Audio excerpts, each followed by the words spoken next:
Kuz-qish mavsumlarida o'zingizni, farzandlaringizni yoki nevaralaringizni qay usulda davolaysiz? O'sha sutni qaynatamiz, qo'yib solamiz.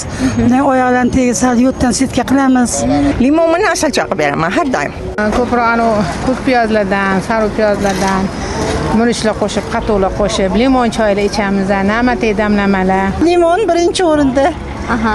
Ikkinchi o'rinda anaqa tayyor hut parashokini tayyorlab beraman. Agarda issig'i chiqsa, termometrda o'lchaysizmi? Qanaqa termometrlarni ishlatasiz? O'lchaysiz? Termometrda o'lchayman. Aha. Issig'i baland bo'lsa, skoriyaga telefon qilaman. Xo'p, SSSF termometrini ishlatib ko'rganmisiz? Ha, uni ishlatganman. Qanaqa? Bu-chi, shundan nima qilasiz? Og'ziga qo'ysa ham bo'ladi bolani. Даже qulog'iga qo'yasiz-da. Sraz chiqarib beradi. Bu juda ham yaxshi. Nebulizerni ishlatganmisiz? Hammasini ishlatganman men, hammasidan. Anaqa bolalarga juda yaxshi-da bu.